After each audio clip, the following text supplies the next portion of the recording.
क्या आपने कभी सोचा है कि नक्षत्र हमारे जीवन को कितना प्रभावित करते हैं? आज की इस वीडियो से आपको क्लियर हो जाएगा। आखिर आपका नामकरण संस्कार कैसे होता है, आप जानते हैं? नहीं जानते होंगे। आज इस वीडियो के द्वारा मैं आपको बताऊंगा।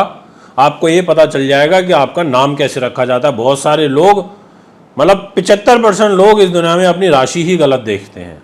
उनको यही नहीं पता होता कि उनकी एक्चुअल राशि क्या है। और मैं कह के समझा के लोगों को वीडियो के माध्यम से कई बार निवेदन कर चुका हूं कि आपकी एक्चुअल राशि वो होती है जिसमें चंद्रमा बैठे होते हैं। चंद्रमा पृथ्वी के चारों तरफ परिक्रमा लगाते हैं। सबसे नज़दीक चंद्रमा ही है पृथ्वी के, वो चारों तरफ घूमते हैं। चंद्रमा का प्रभाव सबसे ज़्यादा हमारे जीवन में होता है। चंद्र राशि का सबसे ज़्यादा प्रभाव हमारे मन के ऊपर होता है, हमारे दैनिक जीवन के ऊपर होता है, क्योंकि वो चारों तरफ चंद्रमा पृथ्वी के परिक्रमा लगाते हैं और पृथ्वी पर जीवन है। आज की इस वीडियो से सबसे पहले तो आप ये समझ लो, पहले इस भ्रम को दूर कर लो, तभी ये मेरी वीडियो आपके काम आएगी। अगर आपकी कुंडली में चंद्रमा जिस भी राशि में बैठा है वो आपकी एक्चुअल राशि है। इंग्लिश कैलेंडर के हिसाब से आपकी राशि नहीं होती। ये अंग्रेजी कैलेंडर अलग है, अंग्रेजी सभ्यता के बनाए हुए हैं। हमारा गणित हिंदू मैथोलॉजी के हिसाब से चलता है। जैसे आषाढ़, बैसाख, जो हमारे फागुन, ये जो महीने चलते हैं चैत के, इनसे हमारी गणनाएं होती हैं। और इनमें जो तिथियां होती है उनका रोल होता है।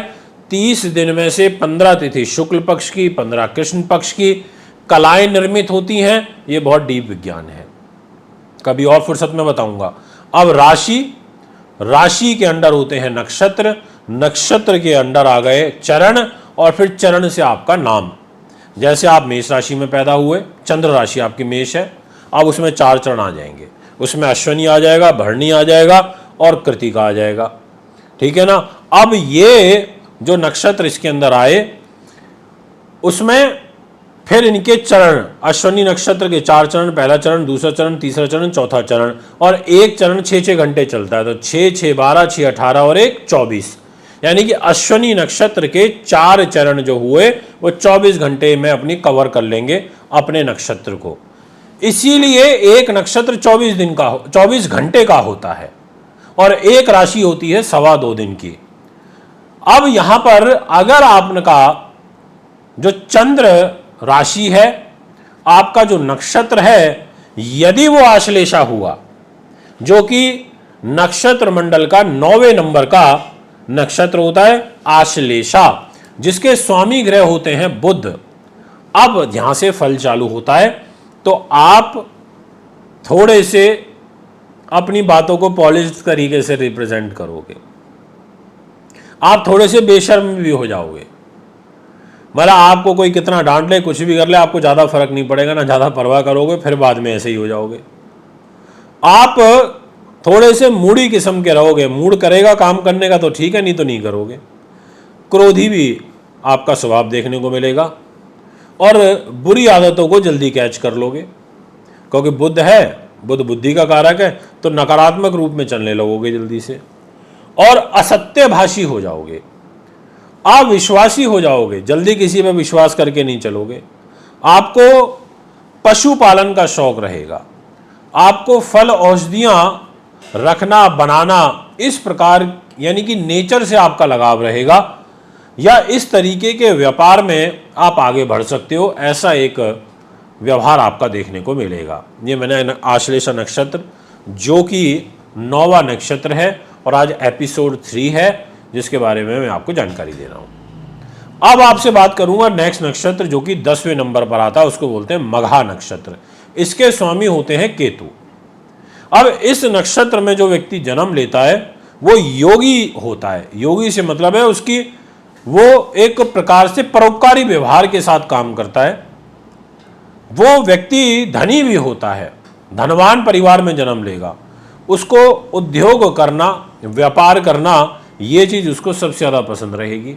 सेवा करना, ये व्यवहार अच्छा उसको पसंद आएगा, सेवक प्रवृत्ति का रहेगा, ऐसा बनता है। इसके अलावा उसको पराक्रमी भी कहा जा सकता है, यानी कि आपको पराक्रमी कहा जा सकता है अगर आप मघा नक्षत्र में हैं तो। और राज कर्मचारी व्यक्ति होता है, यानी कि उसको राज्य सरकार से, राज्य सरकार में या किसी बड़े संवैधानिक पद में या सरकारी नौकरी इत्यादि का योग यहाँ पर ज़रूर बनता है। बस आपके जो केतु हैं वो कमज़ोर नहीं होने चाहिए। इसी प्रकार से 11वें नंबर का नक्षत्र जो कि पूर्वा फाल्गुनी आता है, यदि आपने इस नक्षत्र में अब जन्म ले लिया तो इसका स्वामी हो जाता है शुक्र ग्रह, और आप प्रिय भाषी रहोगे। आपका जो व्यवहार है वो बड़ा प्यारा हो जाएगा। पूर्वा फाल्गुनी के अंदर आप सुंदर रहोगे, धनी रहोगे, भ्रमणशील रहोगे, आप त्यागी रहोगे, कामुत्रता योग बनेगा, और स्त्री से आप बहुत जल्दी वशीभूत हो जाओगे। आपको नृत्य का, गायन का, संगीत का, आपको वेल अप टू डेट बन के रहना, अच्छी अच्छी चीज़ें खरीदना, अच्छे अच्छे शौक रखना आपको बहुत अच्छा रहेगा। आप बहुत फैशन प्रिय, लग्जरी लाइफ आपको बहुत पसंद रहेगी। ऐसा व्यवहार आपके पूर्वा फाल्गुनी नक्षत्र के अंदर देखने को मिलेगा। 12वें नंबर का नक्षत्र होता है उत्तरा फाल्गुनी, पूरब फिर उत्तर। अब यहां पर इसका स्वामी सूर्य हो जाता है, तो देखो कितना फर्क आ जाएगा दोनों नक्षत्रों में। नक्षत्रों का उपनाम जो पीछे सरनेम मान लो फाल्गुनी फाल्गुनी है, आगे एक का पूर्वा था, अब बात करें उत्तरा की। तो ऐसे जातक काफी सर्वप्रिय हो जाते हैं। ऐसे जो जातक होते हैं, अगर आप हैं इस नक्षत्र में, तो विद्या द्वारा काफी धनी होते हैं, मतलब उच्च एजुकेशन लेते हैं। धन से मतलब नोटों से ही नहीं होता। कोई कहता ना अरे तो बहुत त्यागी व्यक्ति है, ये तो त्याग का धनी है ना, ये तो परोपकार का धनी है, ये व्यक्ति तो काफ़ी विद्या धनी है, इसके पास विद्या का धन है, इसने बहुत विद्या प्राप्त करी है। ये तो प्रेम का धनी है, इसके पास वैसे धन नहीं है पर इसके पास प्रेम की कमी नहीं है, प्रेम से ये धनी हो गया। तो ऐसे ही आप विद्या के द्वारा सुख भोगोगे, विद्या अच्छी रहेगी, आप योगी रहोगे, आप सुंदर रहोगे, ज्ञानी रहोगे, आप मधुरभाषी रहोगे, आप कला कौशल में निपुण रहोगे, कलात्मक कार्य करना आपको अच्छा रहेगा, काव्य प्रिय आप हो जाओगे। ऐसे गुण आपके उत्तरा फाल्गुनी में रहेंगे, और आप संतान से सुखी रहोगे, आपको संतान का सुख अच्छा प्राप्त होगा। ऐसा भी ग्रह योग यहाँ आपकी राशि में बन जाएगा। इसी प्रकार से यदि आपने जन्म लिया है हस्त नक्षत्र में, अब इस नक्षत्र का स्वामी चंद्रमा होता है। आप देखना कि जैसे 3 नक्षत्र और उनका एक स्वामी ग्रह,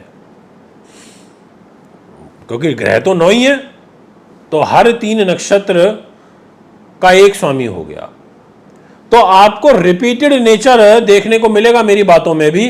जब जब चंद्रमा का नक्षत्र आएगा तब तब मैं आपको ये बोलूंगा, जब भी मैं अपना फल बताऊंगा आप देखना उसमें कॉमन रिजल्ट मिलेंगे कुछ नक्षत्रों के मिलते हुए। तो आज हस्त की मैं आपसे बात कर रहा हूं, अभी कर रहा हूं। तो इस नक्षत्र में जो व्यक्ति पैदा होता है वो उत्साही नेचर का होता है, उसको जानने की उत्सुकता बहुत रहती है जैसे चंद्रमा को होती है, और यहाँ पर विद्वानों का प्रेमी हो जाता है ऐसा व्यक्ति, सुंदर आकृति का हो जाता है, उसकी हाथ की जो कार्यशैली होती है वो बड़ी अच्छी होती है, और कारीगरी से धन अर्जित करता है। इस प्रकार के योग बनते हैं। और इसके अलावा थोड़ा सा आदतों में जल्दी व्यसनों में पड़ जाता है, अपने ट्रैक से जल्दी भटक जाता है। ऐसा व्यवहार आपको देखने को मिलेगा।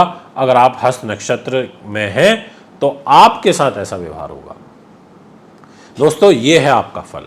अगर आप भी कुंडली बनवाना, दिखवाना, पूजा पाठ, रत्न, रुद्राक्ष लेना चाहते हैं तो मुझे संपर्क कर सकते हैं, या मुझे पटियाला शहर में 15 तारीख को मिलना चाहते हैं तो वहाँ भी संपर्क कर सकते हैं। अभी आपसे इजाज़त चाहता हूँ। नमस्कार।